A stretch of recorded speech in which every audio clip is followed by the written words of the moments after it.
Bonjour à toutes et bonjour à tous. Pour ceux et celles qui ne me connaissent pas, moi je suis Nadia Lancereau, démonstratrice indépendante chez Stampin' Up. J'habite à Annette dans l'Eure-et-Loing.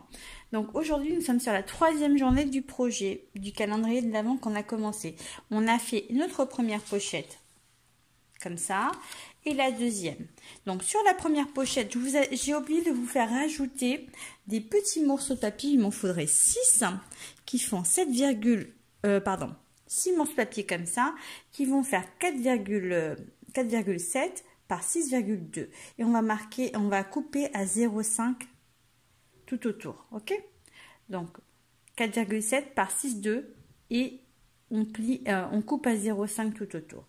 Il m'en faut 6 comme ça qu'on va rajouter sur la pochette numéro 1 et on va rajouter ces deux bandes sur la pochette numéro 2. Donc 18,2 par 7,2 avec une coupe à 0,5 pour faire un cadre à 0,5. Ok, on fait ces deux là. Ok, et sur la pochette numéro 2, on va faire 6 papiers comme ceci aussi, qui font 8,7 par 4,7. Et on va couper aussi à 0,5 pour faire un cadre. Ça, on en fait 6 et on le met sur la deuxième pochette qu'on avait déjà préparée.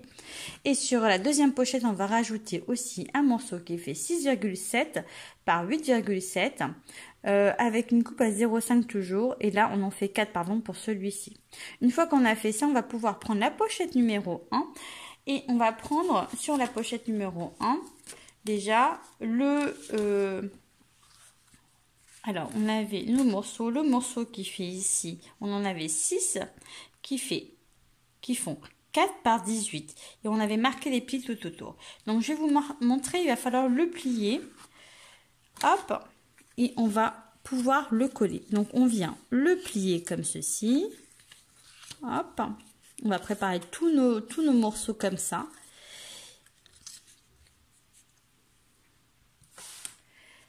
On va préparer tous nos morceaux comme ça, on marque tous nos plis et ça viendra se coller comme ça. Alors pas à l'extérieur en fait, attention, pas à l'intérieur comme ça, mais à l'extérieur plutôt, ça va venir se coller comme ça. Mais avant, je marquais quand même mes autres plis. Hop. N'hésitez pas à vous servir d'un pli Waros pour bien les prononcer. Comme c'est des plis à 0,5, c'est un peu délicat. Donc ça, c'est pour les petits morceaux. On va venir tout plier comme ça. Hop.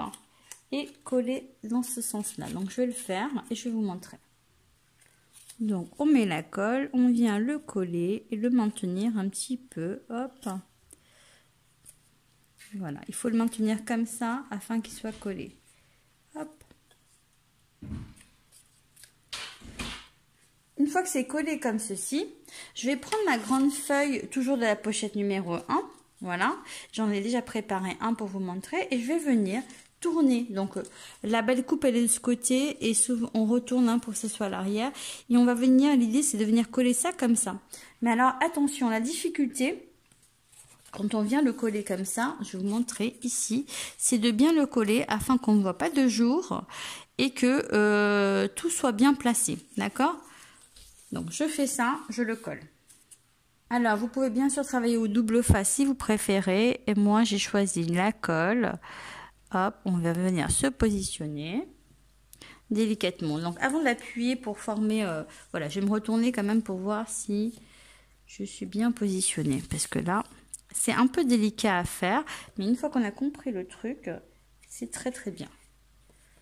Hop, là, on va se poser droit. Je vais tourner ma cage. Hop, on va éviter de voir de la colle de ce côté-là et du jour. Donc, hop, ça prend un peu de temps. C'est pour ça que je le fais à la colle et non au double face pour ma part, afin de bien me positionner. Hop. Une fois que c'est collé, on vient aplatir là. Hop. Et ce côté-là aussi. Donc, si après vous avez de la colle qui déborde à l'intérieur, c'est pas bien grave, vous inquiétez pas. Par contre, il faudrait faire attention qu'elle ne déborde pas à l'extérieur parce que ce côté n'est pas recouvert. C'est pour ça qu'il faut y aller délicatement. Voilà. Et bien couper vos papiers afin d'éviter les peluches et les petits défauts. Mais bon, Voici ce que ça donne pour le moment. Et je vais faire pareil avec celui-ci, celui-ci et là. Et du coup, pour le grand, sur la même pochette. Donc là, sur la même pochette, je vais prendre mes 4 morceaux de papier qui font 8 par 4 cm. Donc c'est les petits comme ça qu'on vient au préalable marquer les plis. Hein. C'est 4 morceaux de papier. Et puis on va prendre également 4 autres morceaux de papier qui font 18 par 4. C'est les plus grands. Donc voilà, on va venir marquer les plis. Hop. On marque nos petits plis dessus correctement. Voilà, les deux rabats comme ça. Et celui-ci en sens inverse. Parce qu'on va venir se positionner là. Et c'est le petit. Alors, il va venir se coller comme ceci, ici. Donc, en gros, vous allez prendre la languette d'ici. Vous allez la coller là. Ok. Ça va faire ça. Hop. Languette. On colle sur le petit papier. Et bon, je vais coller un peu parce que ça bouge dans tous les sens. On va prendre la grande. Donc, la grande, c'est pareil. On va la joindre avec la petite languette. Et on va en faire une autre ici. On a collé la grande et 2 petites. Et on vient rajouter la grande ici. Donc, la languette se colle là. Hop. Et la deuxième languette va se coller comme ceci. Hop. Et voilà. On colle le tout comme ceci. Et on fait pareil avec le deuxième qui va rester parce qu'il y a de quoi faire 2 cadres comme ça dans nos découpes. Ensuite, rebelote. On vient le prendre. Donc là, je le fais un petit peu comme ceci pour vous montrer. Et l'idée, c'est de venir coller de la même façon qu'on a collé les 2 autres. Bien sûr, continuer les petits d'abord et coller celui-ci de la même façon.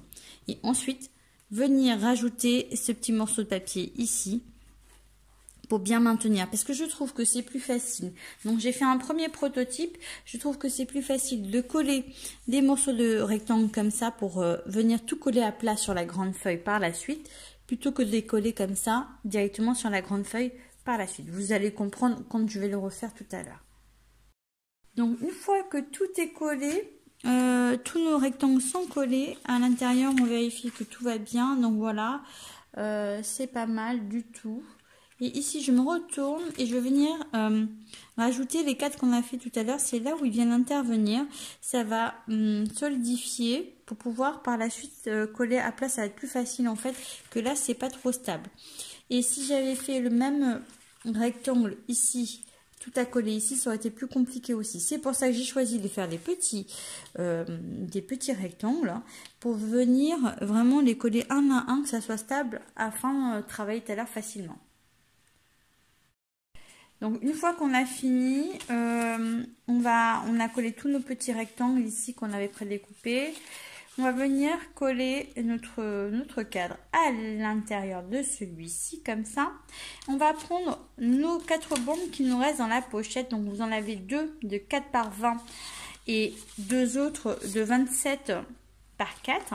Celles-ci, elles vont venir tout simplement faire le contour du cadre. Hop, on va marquer d'abord les plis. Hop. Et elles vont tout simplement venir faire le contour du cadre par ici. On peut à la limite coller celui-ci en premier, là. Le reste et poser notre plaque au-dessus. Je le fais et je vous montre. Ma première languette donc qui fait 27 par 4. Hop, j'ai tout qui se décolle là. Je viens la coller comme ceci et je vais venir ajouter le reste tout autour. Donc vous voyez, c'est collé à l'intérieur comme ceci. Donc voici la finale pour la vidéo d'aujourd'hui. Je vais relever un petit peu. Et il manque à faire pareil avec la pochette numéro 2. Hop. Donc voici, tout est collé. Le cadre est tout autour. Ça fait super propre, super joli. Plus qu'à faire la même chose avec notre pochette numéro 2. Donc ici, vous en aurez 2 à faire. Hop, qui seront indépendantes là. Moi, je les prépare et je vous remontrerai ça demain pour la suite. Ciao!